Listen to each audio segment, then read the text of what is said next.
بله تماشاوان بريز لسر بنشافكرنا اندامي انجمن شاخيه پدکسی عبد الرحمن عیسی جبرکو نرازیبون لسر رواندنا برازیا خو یا سوی نشان دابو جالی پیدی و بریا سالکی هات بنشافکرن پشتی در وصفون سالکی جبن شافکرن سربست هات بردن هروها امی بحث سیاستا پیدی لدیجی کردن رجوای کردستانی به گشتی بکن به بابتی الگلمیوانی خو دکتور عبد الرحمن خلیل شروفتکن دکتور هفدما تباش به تو چاو بنشافکرنا اندامي انجمن شاخيه پدکسی عبد الرحمن عیسی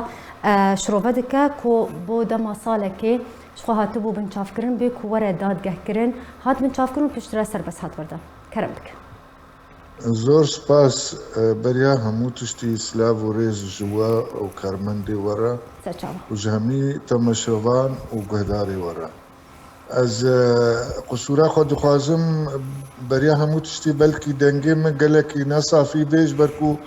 از ریوارکی و از نهال سر دکتور دنگتا گلکی زلالی کرم بک تو که شتنی دنگتا ده کرم بک اف مشكلة ما بفيري خستنيرا مشكلة دو دريجة نج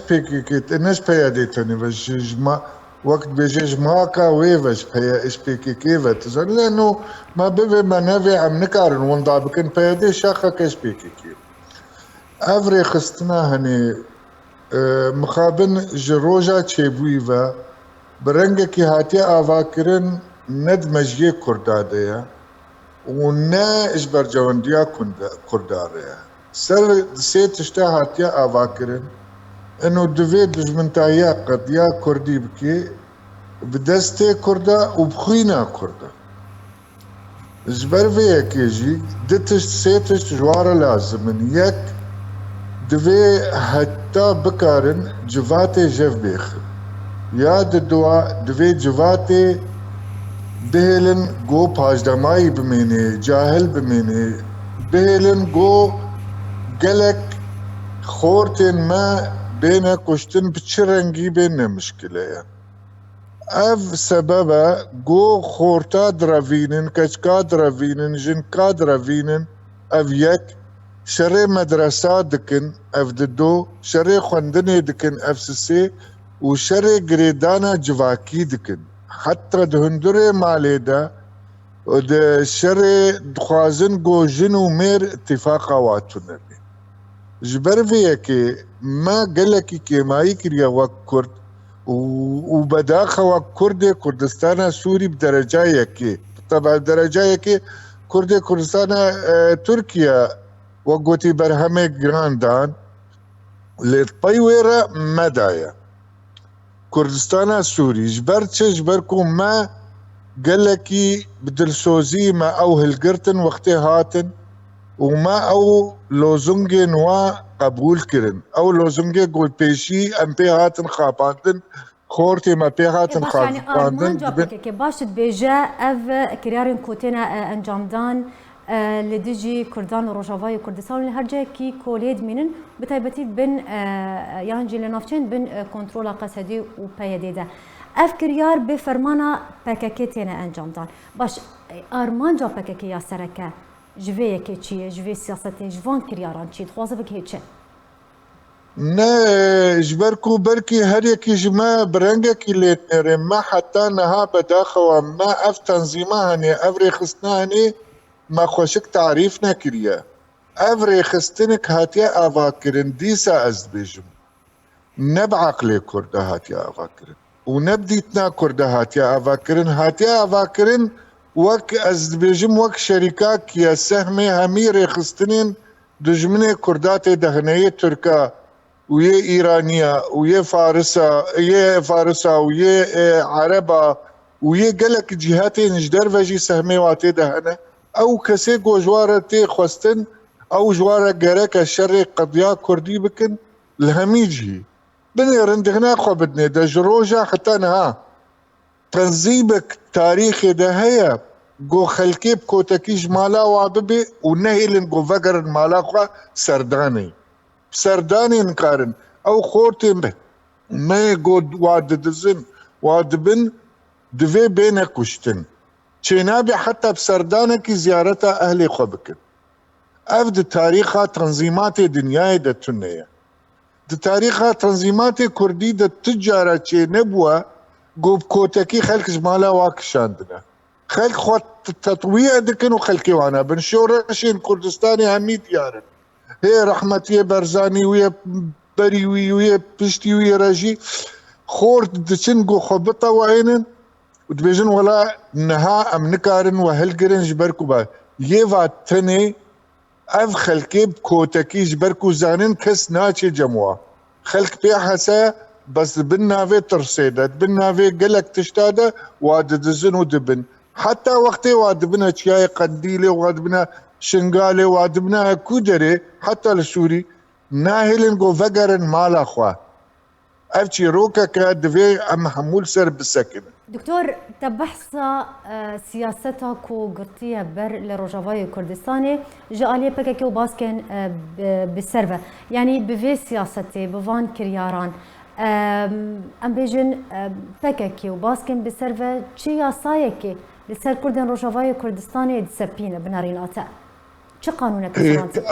او وقتي قوما خوشك دهنا خدا بايدهين وقتي عبد الله اوجلان السوري باتفاق عوي بحافظ الاسد وريجيم عويرة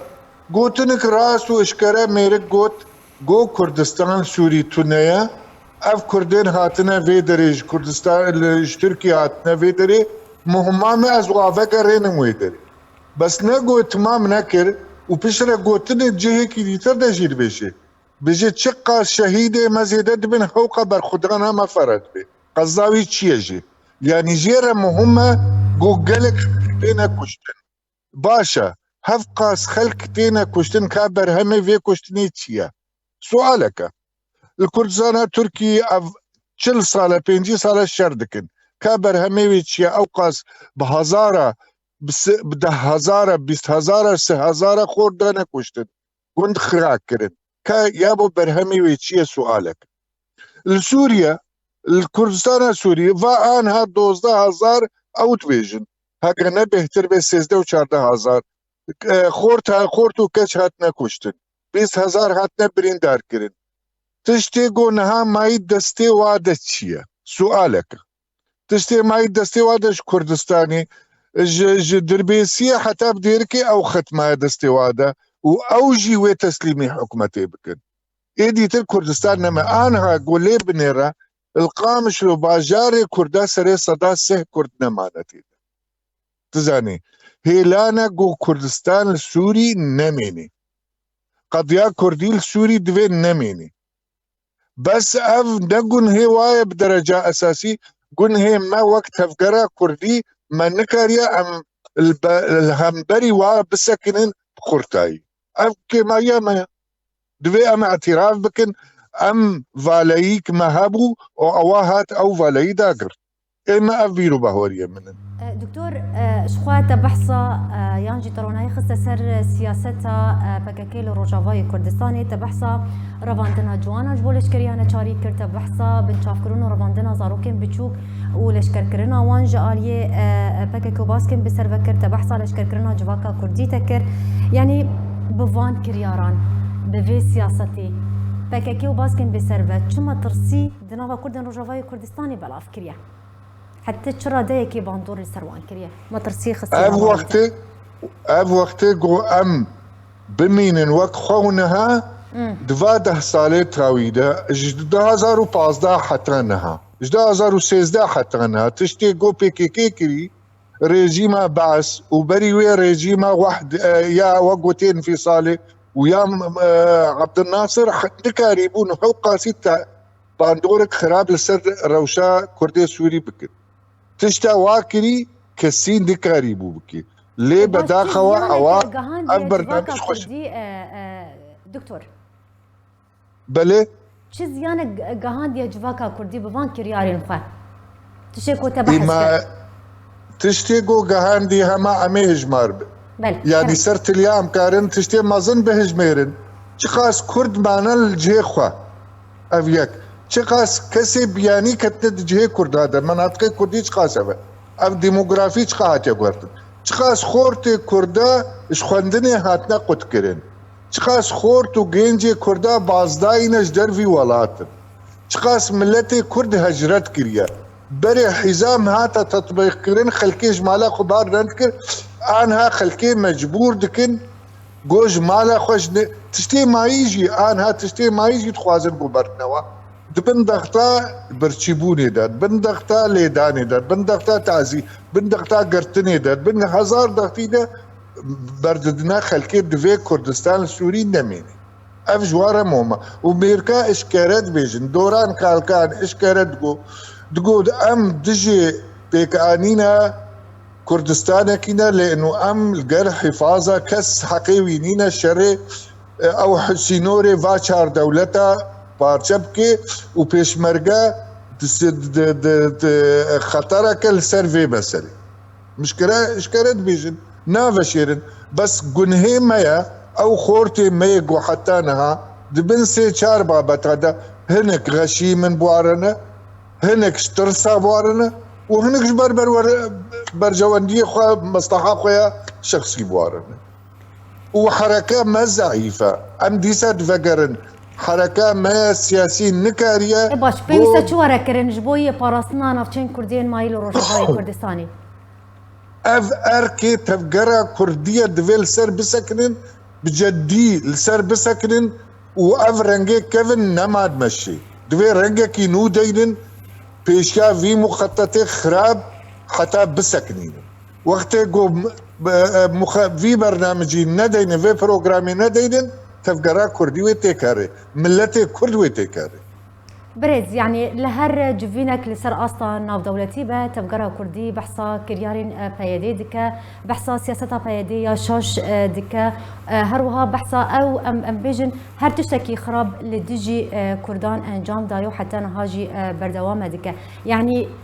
بيويست بهتر شو ركر انت بيجي بيت تفقرا كردي بهتر بكاري خرابه يعني كريار وي اشكردك لهر جاكي دمينا اشكردك لسر راق هاندينيش هر كسكيره دياره ما مستجيش خلتكير نقلك بوهايا ونقلك جرنجا جملتي كردي تيك شو ينتك نشو او كارن بيجنا ما ام تعاطف بورتكن بس ولا قواتك انا امريكي برنامجي وهذا بيكيكي قائمه ارهابي دي بس تعاملي بيدير كل نجوار لازمه اف 2 سال 3 سال ويا مفاوضات النقابه على اساس حوار كردي دبن فيدا وتشتكي بيك ناين او دستيخ كز دستيخ هنادي كسي ضعيف باشه داوين برسال بريز اگر روش وهاما واگر بيدي سياسه خود بردوام كر بنارنا تا ام بيجن پیش روجانی چرانویسا روجاوای کردستانی وی چه اگر سینورت نیدانین و فشار لپیدی و باسک پکک و باسک بسر و نهاد کرد وقت جو تفقرا كردي بروغرامك روا ودرست بيشجري في برنامجي نكي ملتي كرد وكردستان ويتيكاري الكردستان السوري الا وقت جو فيجا هيجك ناف دولتي انزانم كاو بشرنجي ويب كفين هافدا حتى نها برنامج تونية بله زور سپاس جبوی سیاست مدار دکتور عبدالرحمن خلیل ایروت میوانی مبو زور سپاس لسر آمدبون و آخافتن و شروع بینتا